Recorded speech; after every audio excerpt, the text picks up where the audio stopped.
ప్రకటన గ్రంథము బైబిల్లో చాలా ముఖ్యమైన గ్రంథం. మనమందరము ఈ గ్రంథములో ఉన్న విషయాల్ని అర్థం చేసుకోవాలి. దేవుడు ఈ ప్రపంచానికి ఎటువంటి ప్రణాళికను ఉద్దేశించాడో అది ప్రకటన గ్రంథములో మనం చూస్తాం. 7 సంఘాల గురించి బోధించబడింది. ప్రకటన గ్రంథములో 7 సంఘములు 7 రకాలైన పేర్లతో ఉంటాయి. అయితే వాటిలో 5 సంఘములు లోపములు ఉన్న సంఘములు అని తెలియజేయడం జరిగింది. 2 సంఘాలు లోపములు లేని సంఘములు. ఒక్కొక్క సంఘమునికి ఒక్కొక్క రకమైన లోపం ఉంది. మొదటి సంఘము ఎఫెసీ అని రాయబడి ఉంది. దానికున్న లోపము ప్రేమలో లోపం ఉంది. మనలో కూడా లోపం ఉండొచ్చు. రెండవది పెర్గము సంఘము. ఆ సంఘములో బోధ విషయములో లోపం ఉంది. అంటే ఏ బోధ పడితే ఆ బోధని ఆ సంఘములో వింటున్నారు. మనము కూడా ఏ బోధ పడితే ఆ బోధలు ఇంటికి వెళ్ళి మీ మొబైల్స్లో టీవీల్లో వినే అవకాశం మీకు ఉండొచ్చు. ఏ బోధ పడితే ఆ బోధ వినకూడదు.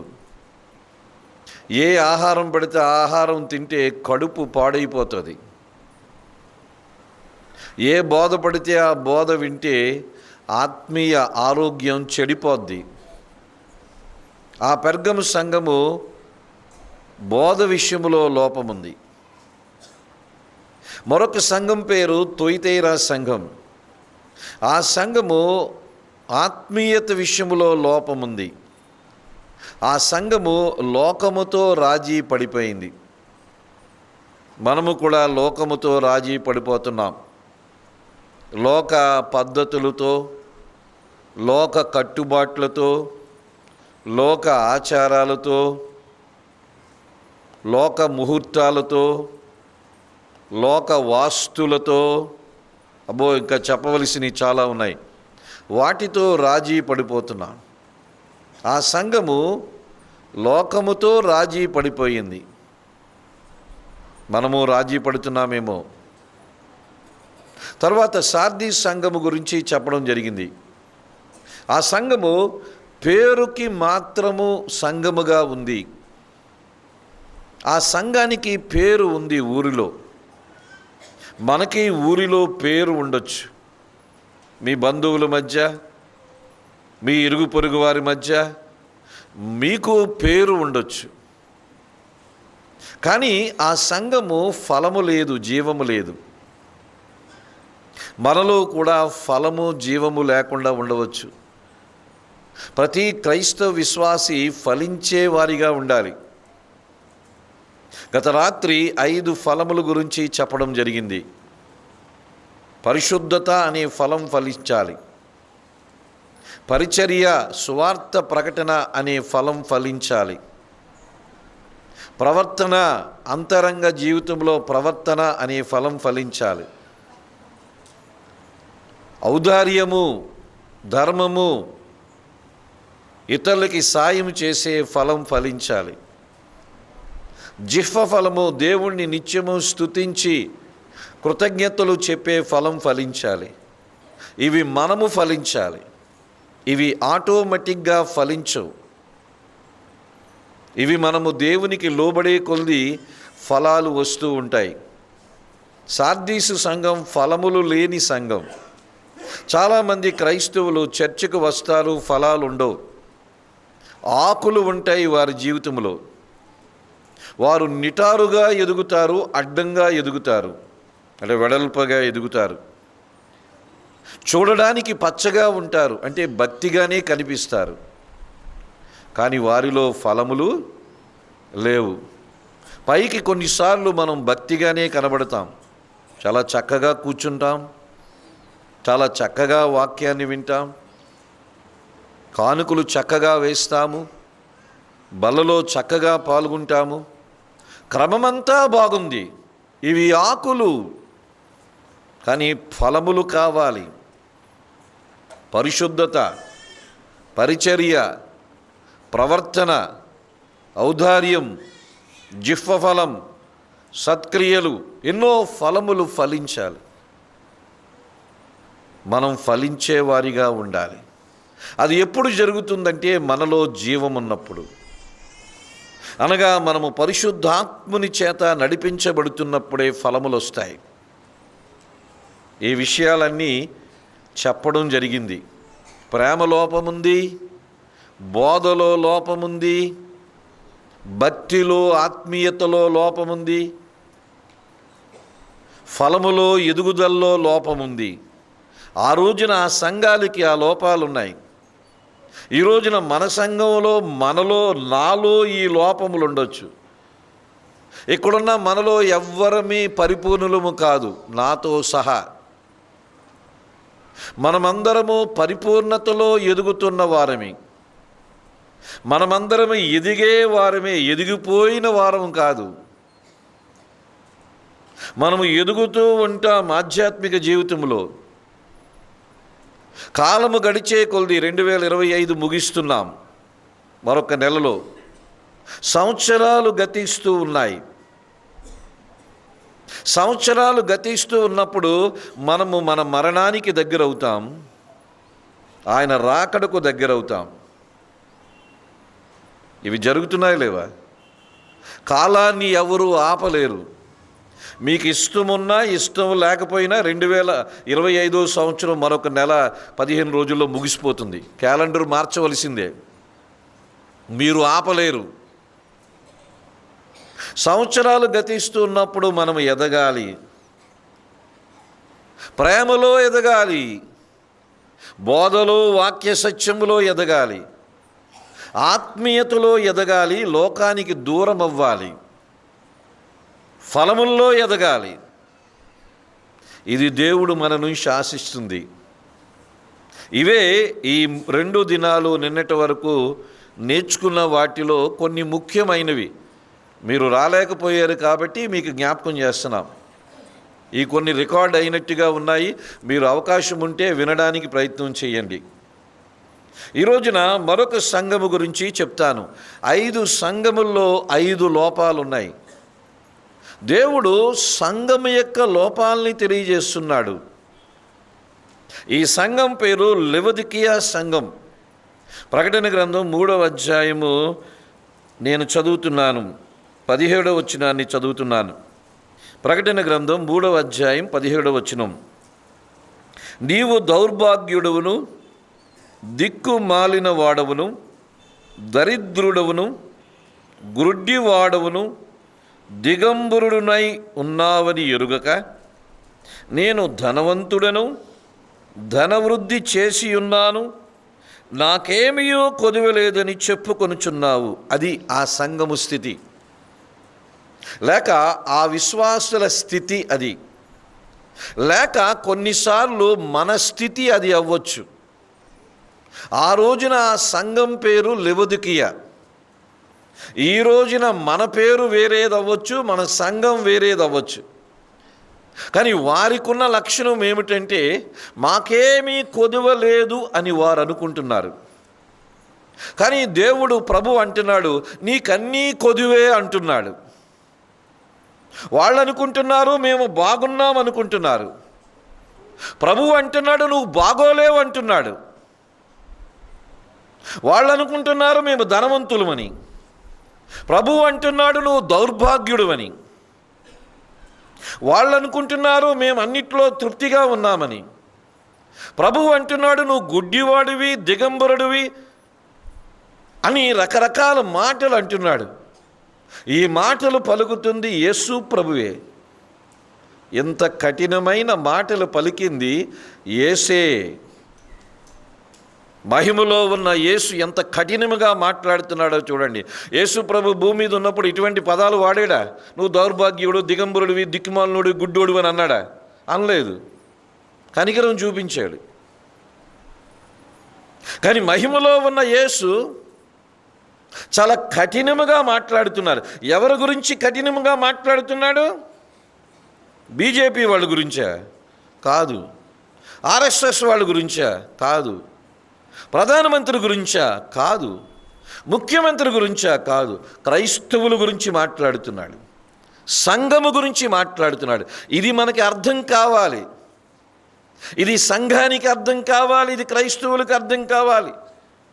యేసు ప్రభుకి రాజకీయాలతో సంబంధం లేదు, యేసు ప్రభుకి పార్టీలతో సంబంధం లేదు. అవన్నీ ఆయన చిత్త ప్రకారం జరిగించుకుంటాడు. వారి ఎడల ఆయన ప్రణాళిక వేరే. ఆయనకి సంబంధము సంఘముతోనే. సంఘమును స్థాపించడానికి వచ్చాడు, పార్టీలు స్థాపించడానికి రాలేదు. రాజకీయాలతో పార్టీలతో ఆయనకి సంబంధం లేదు. మనకి కొన్ని సందర్భాల్లో సంబంధం ఉండొచ్చు, మనం వారి గురించి ఆలోచన చేస్తాం, వారి గురించి ఆలోచన చేయదు. దయచేసి ఏ రాజకీయ నాయకుని గురించి, ఏ పార్టీ గురించి మనము పెద్దగా ఆలోచన చేయదు. ఎవరు గెలిచారు, ఎవడు ఓడిపోయారు అంతవరకే, కానీ అంతకు మించి ఎక్కువగా దేని గురించి ఆలోచన చేయదు. మన ఆలోచన దేవుని గురించి, మన ఆలోచన సంఘము గురించి, మన ఆలోచన మన గురించి అయి ఉండాలి. యేసు ప్రభు కఠినమైన మాటలు చెప్తున్నాడు, సంఘము గురించి ఈ మాటలు వాడుతున్నాడు. సంఘాన్ని ఆయన దౌర్భాగ్యుడు అంటున్నాడు, దిక్కుమాలిన వాడు అంటున్నాడు, దరిద్రుడు అంటున్నాడు, గుడ్డివాడు అంటున్నాడు, దిగంబరు అమ్మో, ఎంత కఠినమైన మాటలు పలుకుతున్నాడు యేసయ్య. ఎవరి మీద మాట్లాడుతున్నాడు? సంఘమును, అంటే మనల్ని గూర్చే మాట్లాడుతున్నాడు. ఎందుకు మనమంటే అంత కోపం ఆయనకి? ఎందుకో చెప్పమంటారా? వీళ్ళు నిలువెచ్చగా ఉన్నారు. ఎందుకు అంత కోపం వచ్చింది యేసు ప్రభువుకి? యేసు ప్రభువు భూమి మీద ఉన్నప్పుడు కూడా 2 సందర్భాల్లో ఆయన కోపగించుకున్నాడు. దేవాలయాన్ని శుద్ధీకరణ చేశాడు. మత్తయి సువార్త 21వ అధ్యాయం కానీ, యోహాను సువార్త 2వ అధ్యాయంలో కానీ, ఆయన సేవ ప్రారంభములో, ఆయన సేవ ముగింపులో 2 సార్లు ఆయన దేవాలయాన్ని శుద్ధీకరణ చేశాడు. కొరడా పట్టుకున్నాడు. యేసయ్య చేతిలో కొరడాని ఎప్పుడైనా ఊహించగలరా? మనం అనుకుంటాం ప్రేమ కలిగినోడు, కృప కలిగినోడు, కరెక్టే, కానీ కొరడా కూడా పట్టుకుంటాడు. ఇది అర్థమైందా? ఇది అర్థం కాలేదు చాలామందికి. ఆయన ప్రేమని కృపనే చూస్తున్నాం. నాణానికి బొమ్మ బొరుసు ఉంటుంది. యేసు ప్రభు ప్రేమ కలిగిన వాడు, కృప కలిగిన వాడే. అవసరం వస్తే కొరడా కూడా పట్టుకున్నవాడని బైబిల్లో ఉంది, తెలుసా? తెలుసుకోండి. ఆయన ప్రేమ కృపని ఆలోచించి ఉదాసీనంగా ఉంటున్నామేమో, నిర్లక్ష్యంగా ఉంటున్నామేమో, కేర్లెస్గా ఉంటున్నామేమో. అర్థం చేసుకోండి, ఆయనకి 2వ ముఖం ఉంది. ఏమిటంటే కొరడా పట్టుకునేవాడు. పట్టుకున్నాడు, దేవాలయాన్ని శుద్ధీకరణ చేశాడు. ఆయన మనిషిగా వచ్చినప్పుడే ఆ పని చేశాడు. మహిమలో ఉన్నవాడు తిరిగి రాబోతున్నాడు. ఒక మాటను అర్థం చేసుకోండి, తిరిగి రాబోయే యేసు కొరడాతో రాబోతున్నాడు. తిరిగి రాబోయే యేసు శిలువలో మరణించడానికి రావడం లేదు. తిరిగి రాబోయే యేసు ప్రేమించి స్వస్థతలు ఇచ్చి, ఆరోగ్యం ఇచ్చి, ఐశ్వర్యం ఇవ్వడానికి రావడం లేదు. తిరిగి రాబోయే యేసు ఆయనని నమ్మని వారిని శిక్షించడానికి రాబోతున్నాడు, నమ్మిన వారిని కొనుక్కోవడానికి రాబోతున్నాడు. మనం ఏ గుంపులో ఉంటామో మీరే నిర్ణయం తీసుకోండి. ఎవరి నిర్ణయం వాళ్ళదే. నేను ఎత్తబడే గుంపులో ఉండాలా, జాగ్రత్తగా భక్తిని చెయ్యాలి. నేను విడవబడే గుంపులో ఉండాలా, ఎవరికి నచ్చినట్టుగా వాళ్ళు జీవించవచ్చు.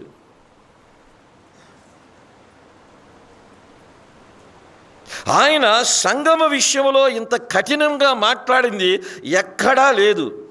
అందుకని ఈ రోజున సంఘము అంటే మనం అవ్వచ్చు, సార్వత్రిక సంఘం, ప్రపంచంలో ఏ క్రైస్తవులైనా అర్థం చేసుకోవాలి. యేసుని తక్కువగా అంచనా వేయొద్దు, యేసు విషయంలో ఉదాసీనంగా ఉండొద్దు, యేసు విషయంలో నిర్లక్ష్యంగా ఉండొద్దు. కొరడాతో వస్తాడు ఆయన.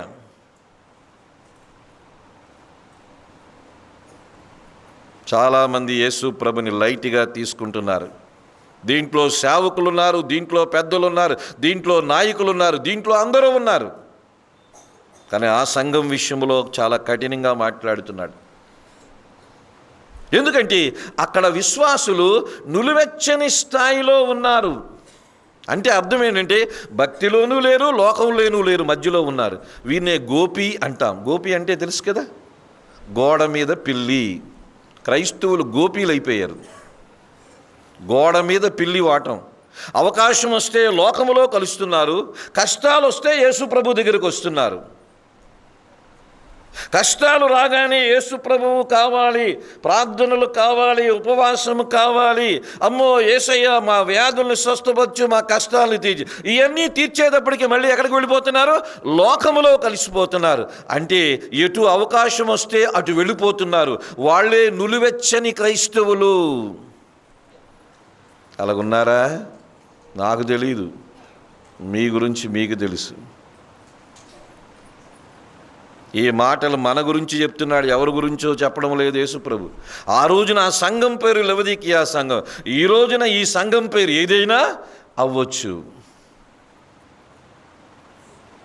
ఆ సంఘము ఎలాగుందంటే, నాకేమీ కొదవలేదని చెప్పుకొనుచున్నావు అంటున్నాడు.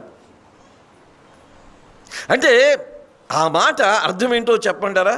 నేను బాగున్నాను, నా ప్రార్థనా జీవితం బాగుంది, నా భక్తి జీవితం బాగుంది, నేను బాగానే చర్చికి వెళ్తున్నాను, నేను క్రమంగానే ఉన్నాను, నేను సువార్త ప్రకటనలో పాల్గొంటున్నాను, సంఘ కార్యక్రమాల్లో పాల్గొంటున్నాను, ఇవన్నీ బాగానే ఉన్నాయి అని మనం అనుకుంటే, యేసుప్రభు అంటున్నాడు అసలు నీ స్థితి ఏమీ బాగోలేదు అంటున్నాడు ఆయన.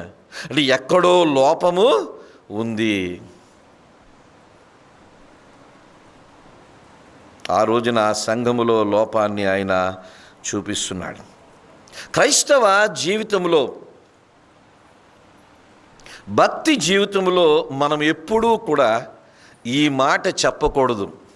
ఏ మాట అంటే నేను బాగానే ఉన్నాను అని. ఎప్పుడూ ఆ మాట చెప్పకండి. ఎందుకంటే మనం భక్తి జీవితంలో ఎప్పుడూ ఎదిగేవారిగానే ఉంటాం. దీన్నే నేను బాగున్నాను అని అనేవాళ్ళు ఎవరంటే స్వనీతి అంటాం. నేను బాగున్నాను అని అనుకునేవాళ్ళు ఎవరంటే వేషధారులు అని అంటాం. స్వనీతిపరులు, వేషధారులు ఏమనుకుంటారంటే మేము భక్తిపరులమే, మాకన్నీ తెలుసు, మేము బాగానే ఉన్నాం, చాలు ఈ భక్తి, చాలు ఈ ప్రార్థనలు, చాలు ఈ కూడికలు, మేము బాగున్నాం అని అనుకునేది ఎవరంటే స్వనీతిలోకి వెళ్ళిపోయేవాళ్ళు, వేషధారుల్లోనికి వెళ్ళిపోయేవాళ్ళు. మేము బాగున్నాం అని అనుకుంటాం. మనం బాగున్నాం అనే స్థాయి ఎప్పటికీ మనకి రాదు. ఎందుకంటే ఎప్పటికీ భూమి మీద బాగోకుండానే ఉంటాం. కారణం మనలో ఎప్పుడు ఏదో ఒక లోపము ఉంటూనే ఉంటుంది. నిన్నటి నుంచి ఆ మాట చెప్తూనే ఉన్నాను, మనం ఎవరమీ పరిపూర్ణులము కాదు. అందుకని నేను బాగున్నాను అని ఎప్పుడు అనుకోకూడదు. ఒక సంఘం అనుకోకూడదు, ఒక విశ్వాసం అనుకోకూడదు, ఒక సేవకుడుగా నేను ఎప్పుడు అనుకోకూడదు ప్రభువా నేను బాగోలేదు, ప్రభువా నా జీవితం బాగోలేదు, ప్రభువా నా కుటుంబం బాగోలేదు, ప్రభువా నా సంఘం బాగోలేదు అని అనుకుంటేనే ఎదుగుతాం. నేను బాగున్నాను అనుకుంటే ఎదగం, అక్కడే ఉండిపోతాం. సెల్ఫ్ సాటిస్ఫాక్షన్ అంటే ఆత్మసంతృప్తి చాలా వరకు ఉంటుంది. ఉండకూడదు. మీకు కొన్ని విషయాలు చెప్తాను ఈ రోజున. ఆ మాట మీదే ఈ సంఘం విషయాన్ని ధ్యానం చేస్తాం.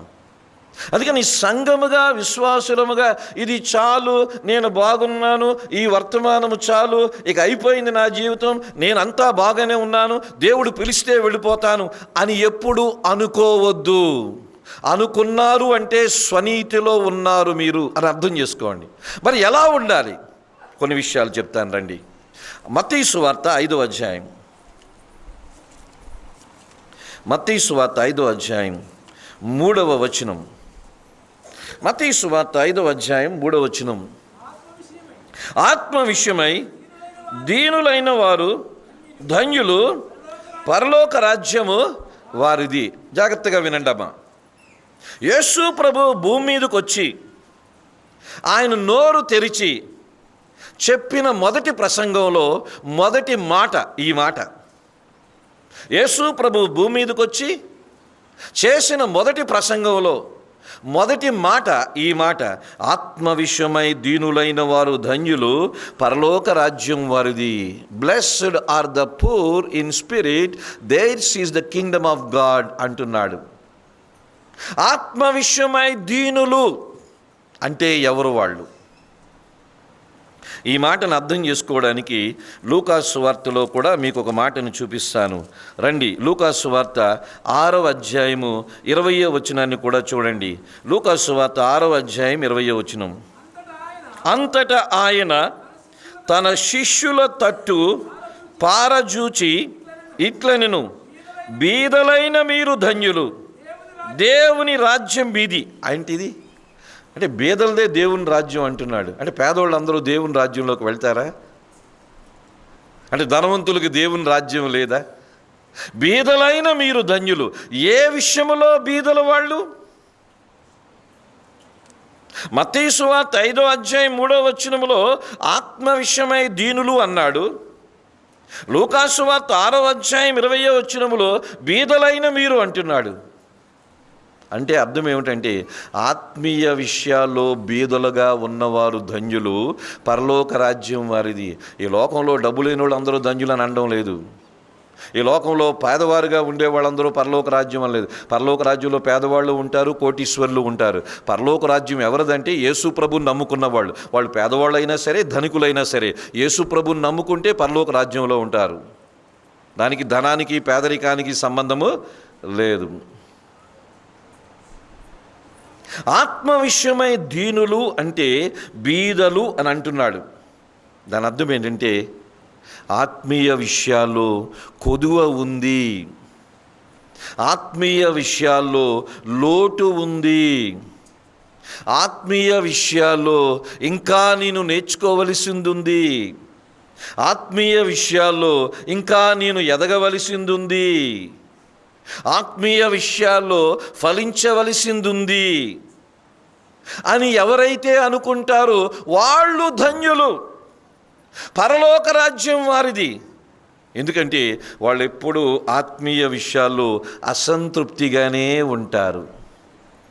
నీకు తెలుసా, మనం ఎప్పుడూ ఆత్మీయ విషయాల్లో అసంతృప్తిగా ఉండాలి, సంతృప్తి ఉండకూడదు.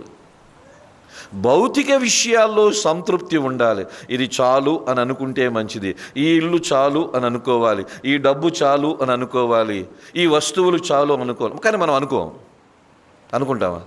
అనుకో. ఈ ఇల్లు చాలని ఎవరు అనుకోరు. ఇంకొక దీని మీద పెద్ద ఇల్లు కావాలనుకుంటారు. ఈ డబ్బు చాలు అని అనుకోరు, ఇంకా కొంతకాలం అనుకుంటారు. 10 కోట్లు ఉన్నవాడు చాలు అనుకుంటాడా? 100 కోట్లు కావాలనుకుంటాడు. 100 కోట్లు ఉన్నవాడు చాలు అనుకుంటాడా? 1000 కోట్లు కావాలనుకుంటాడు. 2 బెడ్రూములు ఉన్నవాడు చాలనుకుంటాడా? 5 బెడ్రూములు కావాలనుకుంటాడు. 5 బెడ్రూములు ఉన్నవాడు చాలనుకుంటాడు. ఇంకొక ఇల్లు ఉంటే బాగుంటుంది అనుకుంటాడు. భౌతిక విషయాల్లో చాలు అని మనం ఎప్పుడూ అనుకోవడం లేదు. కలిగింది కొలది ఇంకా ఇంకా ఇంకా కావాలనుకుంటున్నాం. కానీ ఆత్మీయ విషయాల్లో చాలు అని అనుకుంటున్నాం. ఈ ప్రార్థన చాలు, ఈ భక్తి చాలు, ఈ మీటింగులు చాలు, ఈ గంటసేపు వాకింగ్ చెప్తే చాలు, ఈరోజు ఆదివారం మందిరంకి వస్తే చాలు అని అనుకుంటున్నాం. భక్తి విషయములో చాలు అనుకుంటున్నాము, భౌతిక విషయములో చాలదు అని అనుకుంటున్నాము. ఇదే తప్పు. నేను చెప్పేది అర్థమవుతుందా? నా భాష కొంచెం స్పష్టంగానే ఉంటుంది. కొన్ని మీ పదాలు నేను వాడకపోవచ్చు.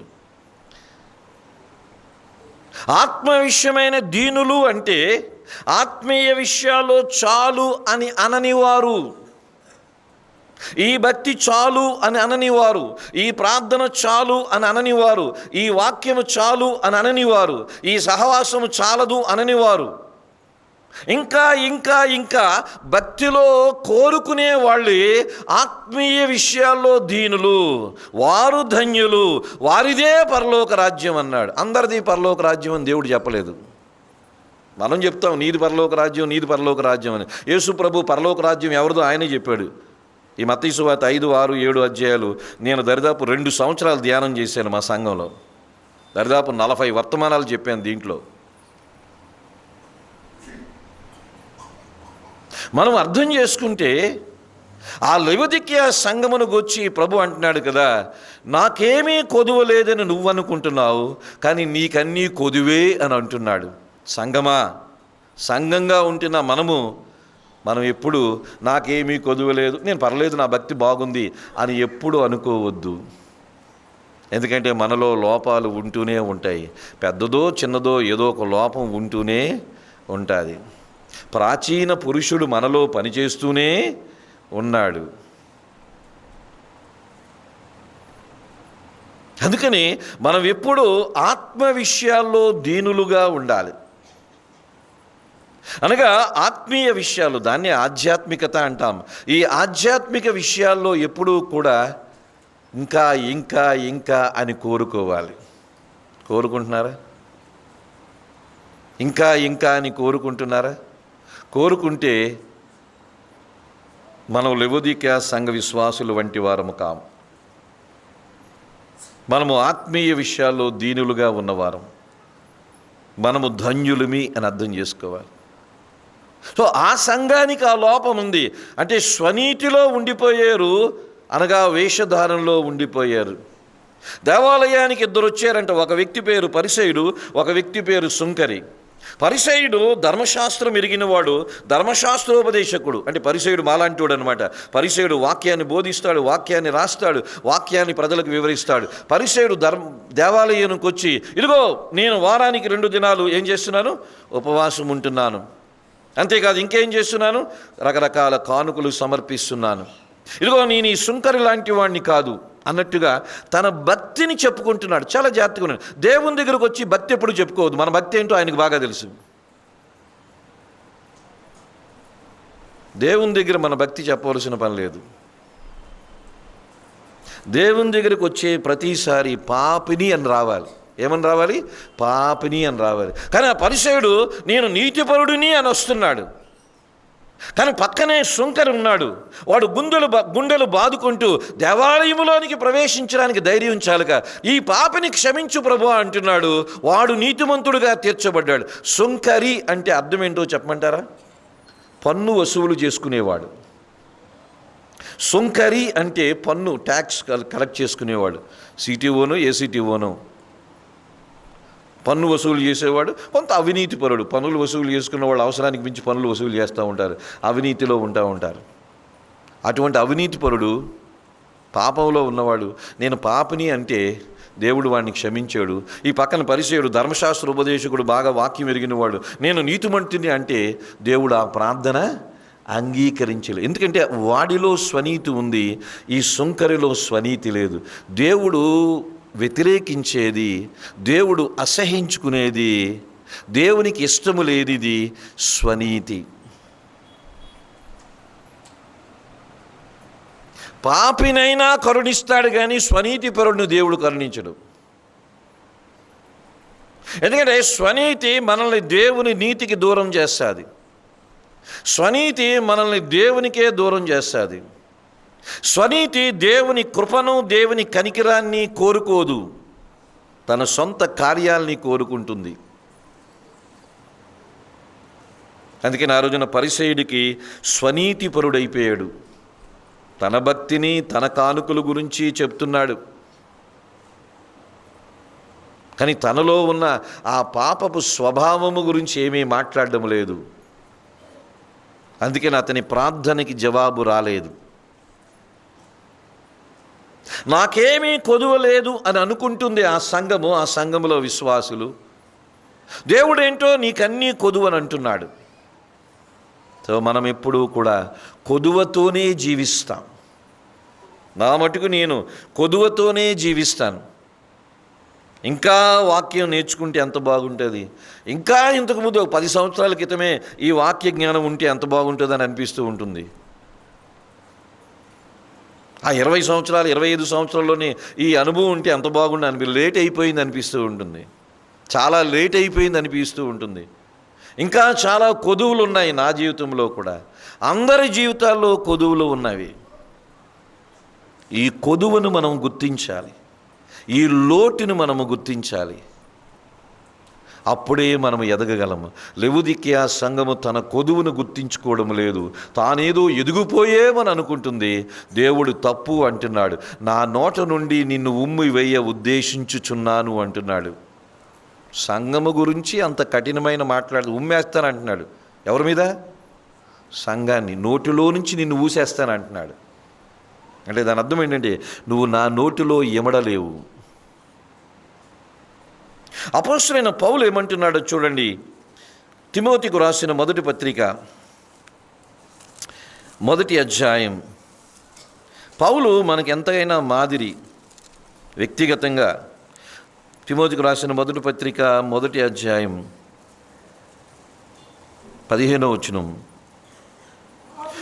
పాపులను రక్షించుటకు క్రీస్తు యేసు లోకమునకు వచ్చెనను వాక్యము నమ్మదగినదియు పూర్ణాంగీకారమునకు యోగ్యమైనదియునై ఉన్నది. అట్టి వారిలో నేను పౌలు అంటున్నాడు, తనకి మరణ సమయం ఆసన్నమైంది. ఇక కొంతకాలం పౌలుని చంపబోతున్నారు రోమీయులు. అప్పటికి సేవ చేశాడు, దరిదాపు 37-38 సంవత్సరాలు సేవ చేశాడు. దరిదాపు 67-68 సంవత్సరాలు జీవించాడు ఆయన. అంటున్నాడు, నేను పాపుల్లో ప్రధాన పాప అంటున్నాడు. అదే మనం ఏమంటే భక్తుల్లో ప్రధాన భక్తులు అని చెప్పుకుంటాం మనం.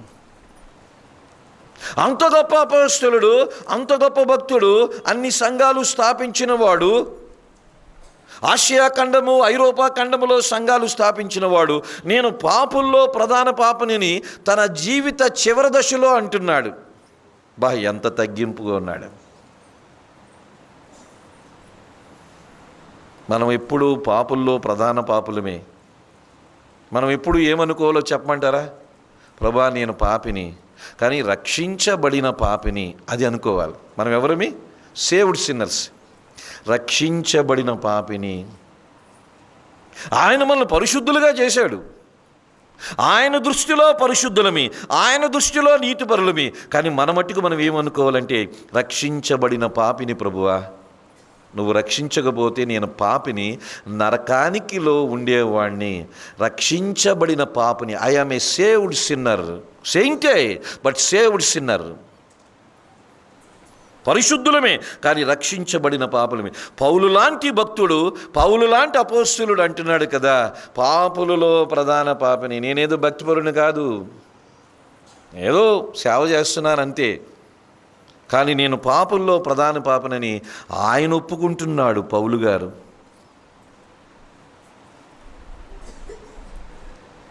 మనం అర్థం చేసుకోవాలి. అందుకని లెవొదికియా సంఘము గురించి చూస్తే నాకేమీ కొదవలేదు అని అనుకుంటుంది. ఎందుకంటే వాళ్ళు స్వనీతిలో ఉన్నారు, వేషధారణలో ఉన్నారు. పౌలుకి ఎక్కడా స్వనీతి లేదు, పౌలు ఎక్కడా వేషధారణ లేదు. అందుకని పాపుల్లో ప్రధాన పాపి అంటున్నాడు. అదే రోమీలకు రాసిన పత్రిక 7వ అధ్యాయము మనం చూసినట్లయితే, అదే పౌలు గారు రోమా సంఘాన్ని ఉద్దేశించి రాస్తూ అంటాడు. రోమీలకు రాసిన పత్రిక 7వ అధ్యాయంలో మనం చూసినట్లయితే 15వ వచనం 16వ వచనం, ఏలయనగా నేను చేయునది నేనెరుగను, నేను నిశ్చయించున్నది చేయక ద్వేషించున్నదియే చేయుచున్నాను. చూడండి, ఆ మాటకి అర్థం ఏంటండి?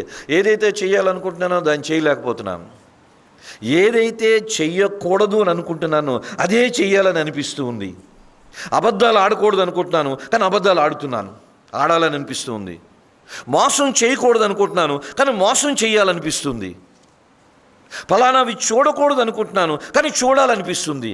ఇదేదో నాలో ఏదో గందరగోళము ఉంది. ఉన్నట్టుగా చెప్పుకుంటున్నాడు. మనం అలా చెప్పగలమా? బ్రదర్, నాకు కూడా మాట్లాడకూడదు అనుకుంటున్నాను, కానీ ఏదో మాట్లాడాలని అనిపిస్తుంది. చూడకూడదు అనుకుంటున్నాను, కానీ చూడాలని అనిపిస్తుంది. ఇది చెప్తే నేను ఎక్కడ చీప్ అయిపోతానని భయం. మనం చెప్పుకుంటామా? కానీ పౌలు చెప్పుకున్నాడు.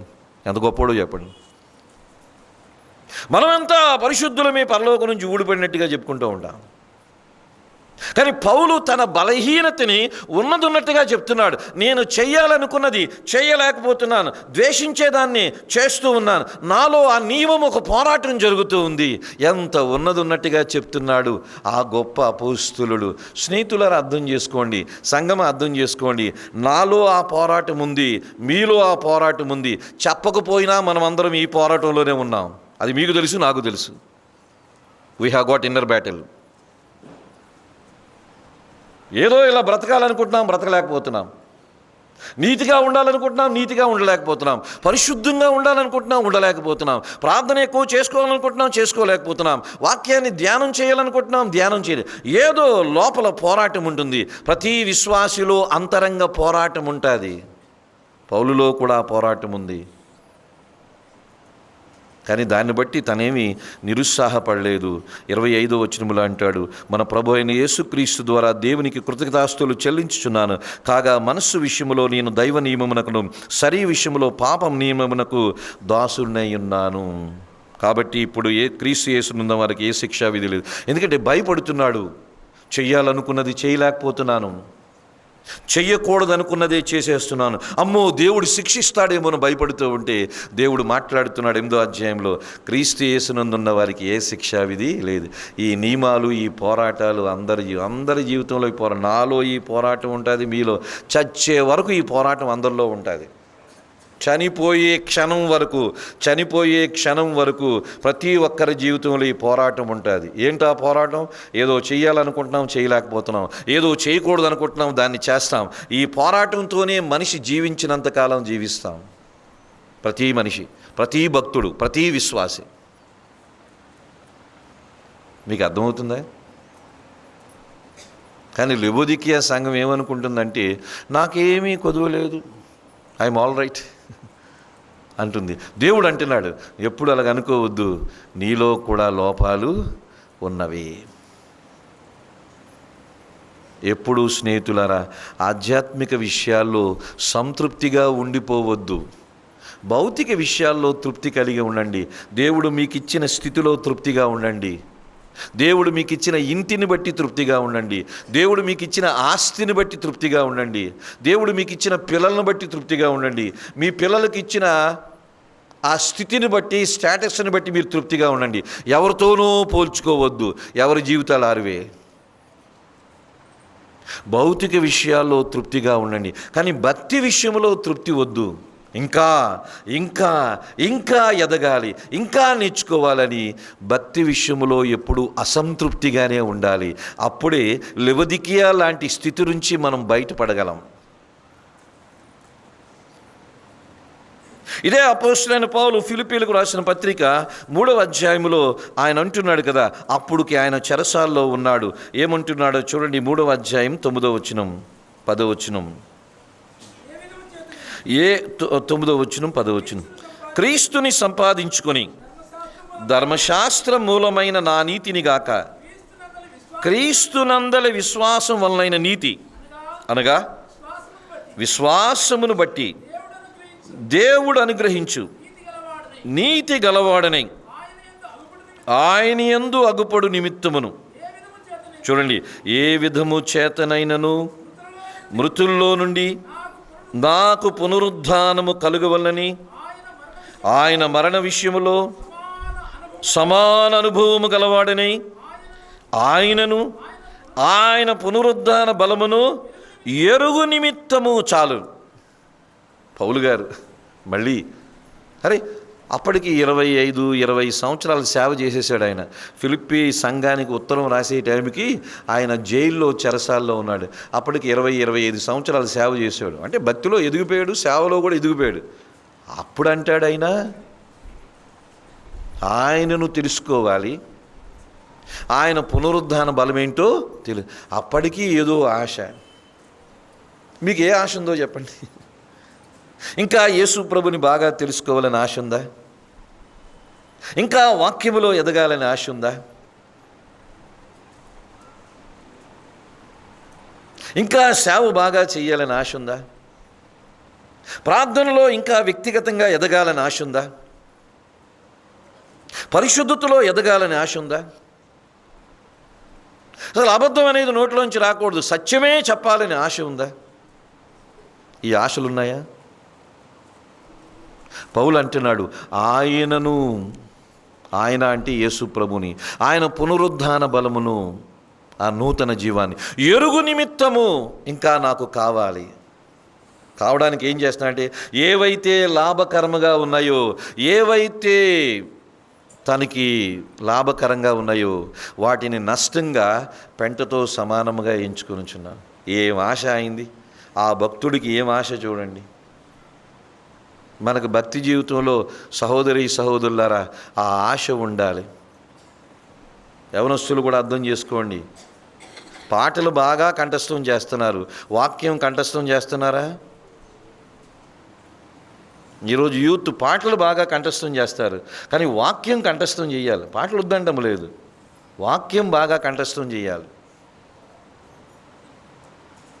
పౌలు గారిలో ఆ ఆశ ఉంది, ఏదో చెయ్యాలి. దాని కొరకు తనకి లాభకరమైనవన్నిటినీ కూడా నష్టముగా పెంటతో సమానముగా ఎంచుకునిచున్నాడు. అందుకని పౌలు గారు ఎవ్వరికీ అందనంత దూరం వెళ్ళిపోయాడు. ఎంత దూరం వెళ్ళిపోయాడంటే, నేను క్రీస్తుని పోలి నడుచుకునే ప్రకారము మీరు నన్ను పోలి నడుచుకుంటే చాలన్నాడు. అమ్మో, ఆ మాట మనం అనగలమా? నేను అనలేను. వాస్తవం చెప్తున్నాను కదా మీ ముందు. నేను క్రీస్తుని పోలి నడుచుకొనుచున్న ప్రకారం అని నేను ఈ రోజుకి చెప్పలేను. నేను చెప్పను. చెబితే నేను వేషధారిని అవుతాను. నేను చెప్పను, ఎందుకంటే నాకు ఆ స్థితి లేదు. అలాగని నేను ఏదో పాపంలో జీవిస్తున్నానని కాదు, అలాగని నేనేదో మోసగాడిని కాదు. ఆ మాట నేను చెప్పలేను ఈ రోజున. కానీ ఏదో ఒక రోజున చెప్పాలి, చెప్పాలని ఆశ ఉందా? చనిపోయే ముందు ఏదో ఒక రోజున, ఇదిగో నేను క్రీస్తుని పోలి నడుచుకున్న ప్రకారము మీరు నన్ను పోలి నడవండి అని లోకానికి చెప్పేసి మనం పరలోకానికి వెళ్దాం. కానీ ఈ రోజున చెప్పగలమా? నేనైతే చెప్పలేను. నేనేదో పాపనని కాదు. ఎంత ఉన్నతంగా వెళ్ళిపోయాడంటే పౌలు, ఎవరికి అందని స్థాయిలోకి వెళ్ళిపోయాడు. ఏమంటున్నాడంటే 1 కొరింథీ 11వ అధ్యాయంలో, నేను క్రీస్తుని పోలి నడుచుకొనుచున్నాను. అమ్మో, అంటే యేసు ప్రభువులాగే పౌలు గారు నడుచుకుంటున్నారు. ఆ స్థాయి ఎప్పుడు వస్తుంది మనకి? సరే, ఆ స్థాయి అంత త్వరగా రాదు. కనీసము ఆ స్థాయి రావాలని ఆశైనా ఉండాలి. అది ఇక్కడ వాక్యం కోరుకుంటుందంటే ఏమిటంటే, మనమందరము అపోస్తులైన పౌలులాగా అయిపోవాలని కాదు, కనీసం ఆశైనా ఉండాలి.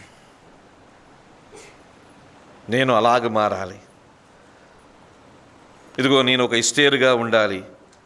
స్త్రీలైతే, పురుషులైతే నేను ఒక మోషేలాగా ఉండాలి. స్త్రీలైతే నేను ఒక రూతులాగా ఉండాలి. పురుషులైతే మేము ఒక యెహోషువలాగా ఉండాలి. ఏదో ఆశ. ఈ ఆశ ఉందా మనకి? ఆశ కలిగి ఉండండి. నేను యేసు తల్లి మరియలాగా ఉండాలి.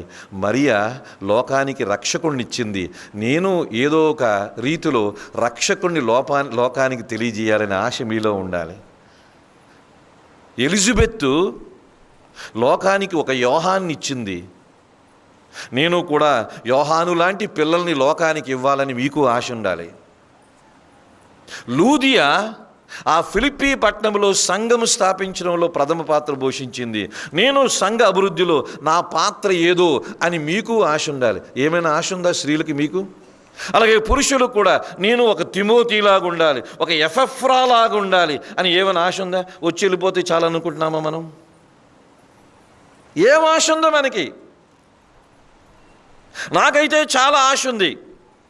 నేను దాదాపు 28 సంవత్సరాల నుంచి మినిస్ట్రీలో ఉన్నాను, జాబ్ చేసుకుంటూ మినిస్ట్రీలో ఉన్నాను. నాకున్న ఆశ ఏమిటంటే, మా చర్చిలో చాలామందికి వాక్యంలో బాగా తర్బీదు ఇచ్చి పంపించాలి, సంఘాలు స్థాపించడానికి పంపించాలని ఆశ ఉంది. తయారవుతున్నారు, కొంతమంది తయారవుతున్నారు, ఆసక్తి ఉంది. నా ఆశ ఏంటంటే బాగా వాక్యంలో నాకన్నా గొప్ప ప్రసంగికులు అయిపోవాలి నా చర్చిలో కొంతమంది. నాకన్నా వాక్యం బాగా చెప్పాలి, నాకన్నా మంచి సేవ చేయాలి. నేనేదో పెద్ద సేవకుడినేమీ కాదు, నేను సామాన్యుడినే. వాళ్ళు ఇంకా వాళ్ళు నేర్చుకొని వాళ్ళు ఎక్కడెక్కడో బ్రాంచులు స్థాపించాలని నా ఆశ ఉంది. మీ ఆశ ఏంటో చెప్పండి. అలాగే పురుషులుగా మీ ఆశ ఏంటో చెప్పండి. పౌలుకి ఆశ ఉంది, ఆయనను ఆయన పునరుద్ధాన బలమును ఎదుగు నిమిత్తము. కొంతమంది ఆశ ఏంటంటే ఇలాగ చర్చకొచ్చి వెళ్ళిపోదాం, ఇక్కడే భూస్థాపన చేస్తే సరిపోతుందని అనుకుంటున్నారా? ఇదేనా ఆశ? కాదు. మీకు ఆశ లేదు. ఏదో దేవుని కొరకు జీవించాలి, ఏదో దేవుని కొరకు చెయ్యాలి. ఆ మధ్యకాలంలో అమెరికా దేశంలో చార్లీ కిర్క్ అనే ఒక యవనస్తుని షూట్ చేసి చంపేశారు. అతని వయసు 31 సంవత్సరాలే. అలా ఆయనకే 31 సంవత్సరాలు అంటే భార్యకి 31, 30, 29 ఉంటాయి. అతడు అమెరికా దేశంలో చాలా బలంగా దేవుని కొరకు ప్రభావితంగా 31 సంవత్సరాలు. ఒక రోజున యవనస్తులతో ఇలాగే మాట్లాడుతుంటే ఎవడో అక్కడి నుంచి తుపాకీతో షూట్ చేశాడు, ఇక్కడి నుంచి ఇలా వెళ్ళిపోయింది, వెంటనే స్పాట్ చనిపోయాడు. అంతవరకు చార్లెస్ కిర్క్ అంటే ఏంటో నాకు తెలియదు, ప్రపంచం అంతా గగ్గోలు పెట్టింది. చార్లెస్ కిర్క్ అతడు బ్రతికున్నప్పుడు ఒక రోజున ఇంటర్వ్యూ ఇచ్చాడు. చాలా జాగ్రత్త వినండి. 31 సంవత్సరాల కుర్రోడు అనుకోవచ్చు, వృద్ధుడు కాదు, 31 సంవత్సరాలకు యవనస్తుడుకున్న ఆశ ఏంటో చూద్దాం. చార్లెస్ కిర్క్ని ఒక రోజున విలేకరులు ప్రశ్నించారు. ఏమనంటే, మిమ్మల్ని ఈ లోకం ఎలా గుర్తించుకోవాలనుకుంటున్నారని ఒకసారి CNN వాడు ఇంటర్వ్యూ చేశాడు. మిమ్మల్ని ఈ ప్రజలందరూ ఎలా గుర్తించుకోవాలి? ఇప్పుడు మిమ్మల్ని ఎవరో ప్రశ్నిస్తారు, ఈ ఊర్లో పులివెందుల్లో మిమ్మల్ని ఎలా గుర్తించుకోవాలి ప్రజలు అంటే, చార్లెస్ కిర్క్ ఏమన్నాడంటే, నా యేసు కొరకు నేను రాజీ పడని వ్యక్తిగా నన్ను గుర్తించుకోవాలని అన్నాడు.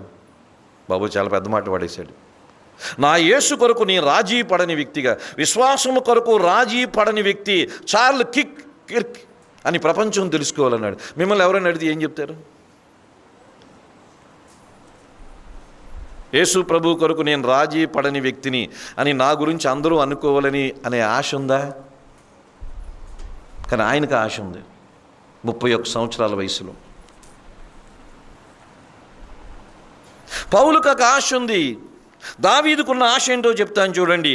ఆ కీర్తనల గ్రంథము 27వ అధ్యాయములో మనం చూసినట్లయితే, కీర్తనలు 27వ సంకీర్తన 4వ చరణము చదువుకుందాం. యెహోవా యొద్ద ఒక వరము అడిగి తిని దానిని నేను వెదుకుచున్నాను.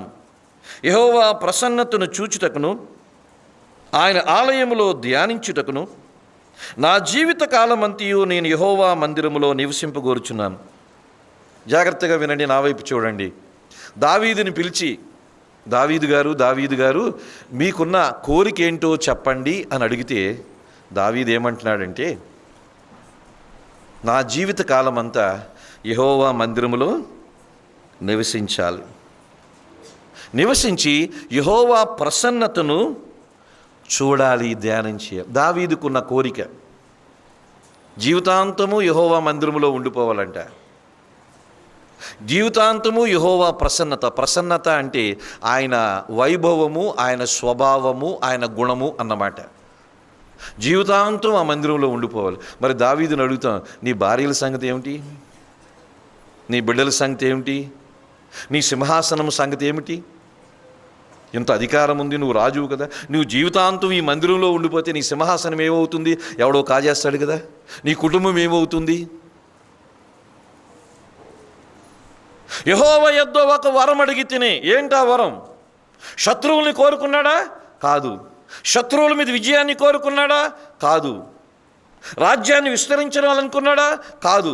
ఇంకా ఎక్కువ మంది పిల్లల్ని కనాలనుకున్నాడా? కాదు. యెహోవా యొద్ద ఒక వరం అడిగి తిని. ఏంటి దావీదు వరం అంటే? ఆయన సన్నిధిలో జీవితాంతం ఉండిపోవాలి, అది వరం. దేవుడే మనకు ప్రత్యక్షమే వరం కోరుకుంటే ఏం వరం కోరుకుంటాం?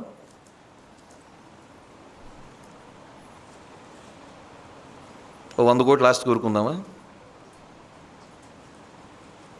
అమెరికాకి వీసా ఇచ్చాయని కోరుకుందామా? ఏం వరం కోరుకుంటాం? ఓ పెద్ద భవంతి బిల్డింగ్ ఇచ్చాయని కోరుకుందామా? కానీ దావీదు ఏం కోరుకుంటున్నాడంటే, నీ మందిరములో ఉండాలి, ఆయన ప్రసన్నత, అదంట వరం. ఆయనకున్న ఆశ. అప్పటికే దావీదు హృదయానుసారుడు అని పిలువబడుతున్నవాడు. అప్పటికే దావీదు చక్రవర్తిగా, రాజుగా ఉన్నవాడు. కానీ ఆయన్ని ప్రశ్నిస్తే ఒకే వరం అడుగుతున్నాను, ఆయన ప్రసన్నత చూడాలి, ఆయన మందిరంలో జీవితాంతం ఉండాలి. దావీదు కాలంలో మందిరం ఇలా లేదు. మీ మందిరం చాలా కంఫర్ట్, ఎంతో అద్భుతంగా సౌకర్యవంతంగా దేవుడు మీకు మంచి మందిరాన్ని ఇచ్చాడు. దావీదు కాలంలో మందిరం అంటే ఏంటో చెప్పమంటారా? ప్రత్యక్షపు గుడారము అనగా టెంటు. ఈ మందిరంలో అన్ని సౌకర్యాలు దేవుడు మీకు అనుగ్రహించాడు, అది దేవుని కృప. కానీ దావీదు కాలంలో మందిరం అంటే టెంటు, ప్రత్యక్ష గుడారం. టెంట్ ఎలాగుంటుందో మనకు తెలుసు కదా, టెంట్లు వేసుకుంటాం. రాజు దావీదు అంటున్నాడు, నాకు రాజప్రాసాదం ఉంది, రాజమందిరం ఉంది, నాకు దానికన్నా ఏది ముఖ్యమంటే ఈ ప్రత్యక్షపు గుడారం, ఈ దేవాలయం. ఆ రోజున దేవాలయం అంటే ప్రత్యక్షపు గుడారము. ఆ టెంటు అక్కడ ఏమీ ఉండదు, కూర్చోవడానికి కుర్చీ కూడా ఉండదు. ప్రత్యక్షపు గుడారం మీకు తెలుసు కదా, ప్రత్యక్ష గుడారం కూర్చోవడానికి కుర్చీ కూడా ఉండదు, నిలబడి ఉండవలసింది అందరూ, యాజకుడితో సహా అందరూ నిలబడి ఉండవలసిందే. అది కోరుకుంటున్నాడు, సదుపాయాలు వదిలేసి ఇది కోరుకుంటున్నాడు. అక్కడ భోగం ఉంది, వైభవం ఉంది, అక్కడ పేరు ప్రఖ్యాతులు ఉన్నాయి. ఎవరక్కడ అంటే వందల కొలది సైనికులు వచ్చి నిలబడతారు. ప్రత్యక్ష గుడారం ఎవరున్నారు, కూర్చోవడానికి కుర్చీ లేదు. అయినా అంటున్నాడు, నేను అక్కడే ఉండాలి, ఆయన ప్రసన్నత చూడాలి, నిత్యము అక్కడే బ్రతకాలనుకుంటాడు. ఏమి కోరిక ఇది? ఈ కోరిక ఎవరైనా కోరుకుంటారా? కానీ దావీదు కోరుకుంటాడు. అయ్యో మనం ఎలాగున్నాం? లెవొదికీయ సంఘం అనుకుంటుంది నాకు ఏమీ కొదువు లేదు అనుకుంటుంది. కానీ దావీదు అంటున్నాడు, నాకంతా కొదువే, నాకు కావలసింది ఆయన ప్రసన్నత, నాకు కావలసింది ఆయన సన్నిధి. ఆయన సన్నిధి కోరుకుంటున్నారా? ఆయన సన్నిధిని అనుభవించే ఆ అనుభూతి మీకుందా? దేవుడు నాతో ఉన్నాడు, దేవుడు నాతో మాట్లాడుతున్నాడు, నాకు అర్థమవుతుంది అనే అనుభవం, ఎక్స్పీరియన్స్, అనుభవం కావాలి అందరికి. ఆ అనుభవంలో మనం జీవించాలి. అది కావాలంటే ఆయనతో ఒంటరిగా గడపాలి, మౌనంగా గడపాలి. పూర్వకాలం 17వ శతాబ్దము 15వ శతాబ్ద కాలంలో కొంతమంది క్రైస్తవులు ఉండేవారు. వారిని ఏమనేవాళ్ళు అంటే ప్యూరిటన్స్ అని అనేవాళ్ళు. ఏమనేవాళ్ళు? 15వ శతాబ్దం, 16వ శతాబ్దం, 17వ శతాబ్దంలో క్రైస్తవులు ఒక ప్రత్యేకమైన గుంపు ఉండేది. వారిని ప్యూరిటన్స్ అనేవాళ్ళు. వాళ్ళు ఎప్పుడు ఎలాగుండేవాళ్ళు అంటే ఒంటరిగా దేవునితో ఎక్కువ సమయం గడిపేవాళ్ళు. ఎంత సమయం గడిపేవాళ్ళంటే గంటలు గంటలంట ఒంటరిగా. ఆ రోజున మొబైల్ లేవు, దేవునికి స్తోత్రం. గంటలు దేవునితో ఒంటరిగా గడిపేవాళ్ళు, దేవుని వాక్యాన్ని ధ్యానం చేసేవాళ్ళు, దేవుని వాక్యాన్ని కంఠస్థం చేసేవాళ్ళు. ఆ ప్యూరిటన్స్ అనేవాళ్ళు ఆ కాలంలో అధ్యాయాలు కంఠస్థం చేసేసేవాళ్ళంట. మత్తయి సువార్తలో 28 అధ్యాయాలు కంఠస్థమేనంట, మార్కు సువార్తలో 16 అధ్యాయాలు కంఠస్థమేనంట. అయ్యో బాబోయ్, పుస్తకాలే కంఠస్థం చేశారు. మనం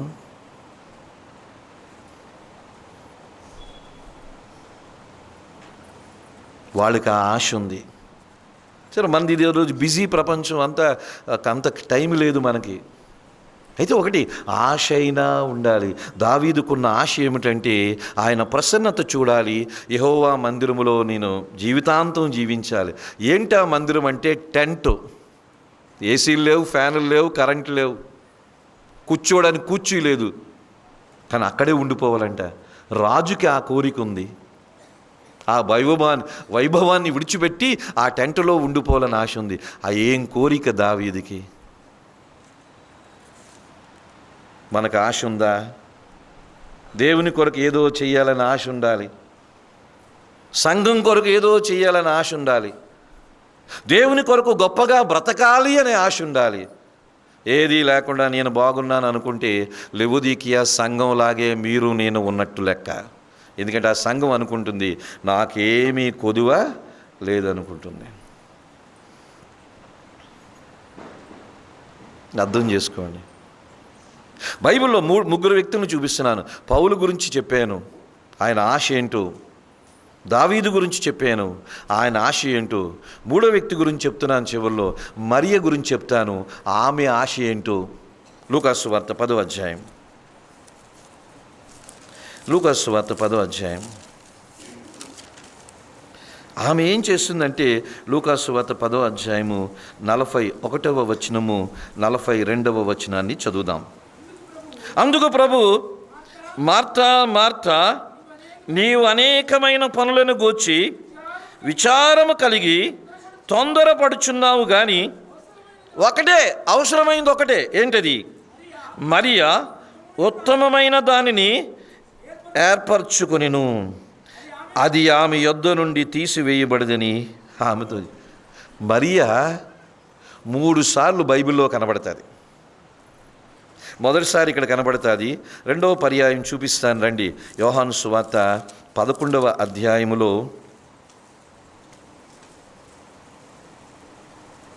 33వ 4వ మరియా యేసు పాదాల దగ్గర ఉంటుంది. 32వ చూడండి, 32 చదవండి. అంతటి మరియా యేసు ఉన్న చోటికి వచ్చి ఆయనను చూచి ఆయన మళ్ళీ మరియా ఎక్కడుంది? పాదాలు. అక్కడ పాదాల దగ్గర ఉంది, ఇక్కడ పాదాలు. ఇంకొక దగ్గర చూపిస్తాను. యోహాను సువార్త 12వ 3వ. అప్పుడు మరియా మిక్కిలి విలువ గల అచ్చ జటామాంసి అత్తరు 1 సేరున్నర ఎత్తు తీసుకొని మళ్ళీ యేసు పాదాల దగ్గరికి ఉంది. అమ్మ, అర్థమవుతుందా? 3 పర్యాయాలు మరియ గురించి బైబిల్లో రాయబడ్డాయి. 3 పర్యాయాలు మరియ ఎక్కడుంది? యేసు పాదాల దగ్గరే ఉంది. యేసు పాదాలే ఆమెకి శరణ్యం. మొదటిసారి లూకాసు సువార్త 10వ అధ్యాయంలో యేసు పాదాల దగ్గర ఏం చేస్తుంది? ఆయన వాక్కుని వింటుంది. యోహాను సువార్త 11వ అధ్యాయంలో యేసు పాదాల దగ్గర ఏం చేస్తుంది? ప్రార్థిస్తుంది. యోహాను సువార్త 12వ అధ్యాయం 3వ వచనంలో ఏం చేస్తుంది? ఆరాధిస్తుంది. 3 పనులు చేస్తుంది ఆమె. మరియమ్మ, యేసు పాదాల దగ్గర నీకేం పని? ఆయన వాక్కుని వింటాను, ఆయనకి ప్రార్థన చేస్తాను, ఆయనని ఆరాధన చేస్తాను. ఆయన పాదాల చెంతే ఉంది. దీన్ని మీకు అర్థమయ్యే రీతిలో చెప్తాను. యేసు పాదాలు చెంతకు రావడం అంటే వాక్యం చెంతకు రావడం. ఇదే యేసు పాదాలు. ఎందుకంటే ఆయన వాక్యమైన దేవుడు. దీని దగ్గరకు వస్తే యేసు పాదాల దగ్గరికి వచ్చినట్టే. దీని దగ్గరికి వస్తున్నామా? టీవీ దగ్గరికి ఎక్కువ పోతున్నారా? మొబైల్ దగ్గరికి ఎక్కువ పోతున్నారా? ఇరుగు పొరుగు దగ్గర ముచ్చట్లకు ఎక్కువ పోతున్నారా? దీని దగ్గరికి వస్తున్నారా? బైబిల్ దగ్గరికి వస్తే యేసు పాదాల దగ్గరికి వచ్చినట్టే. బైబిల్ తెరిచారంటే యేసు మాట్లాడుతున్నట్టే.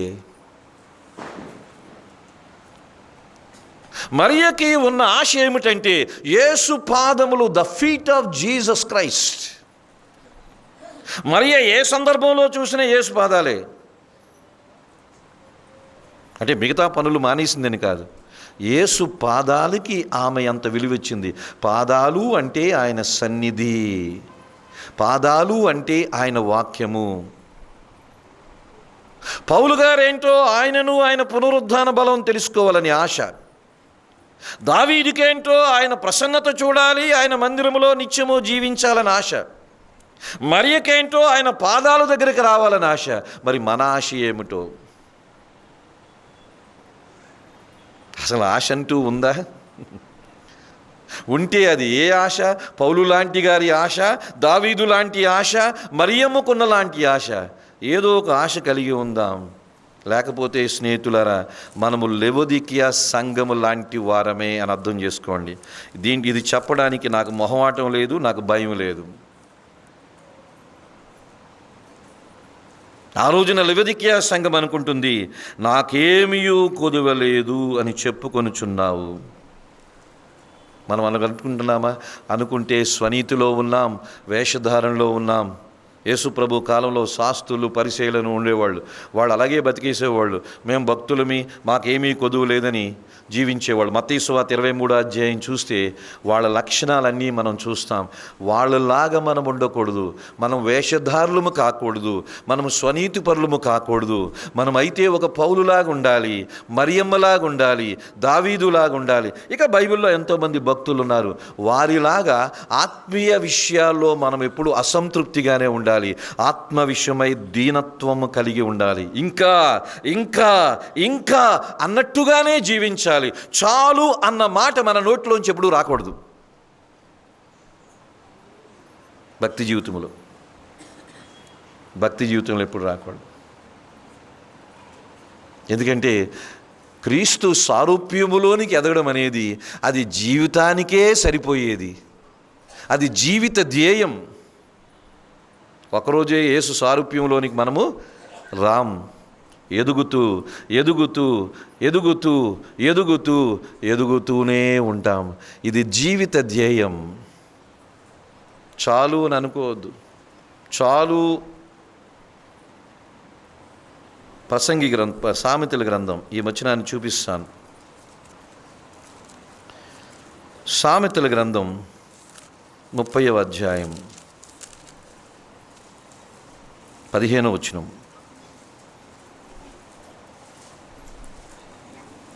జలగకు ఇమ్ము ఇమ్ము అని కూతుర్లు ఇద్దరు కలరు. జలగకి ఇద్దరు కూతుర్లు ఉన్నారంట. ఇద్దరు కూతుర్ల పేర్లు ఇమ్ము ఇమ్ముయే. తృప్తి పడనివి 3 కలవు, చాలును అని పలుకునవి 4 కలవు. చాలు అని అనవంట ఈ 4. మొదటిది ఏంటి?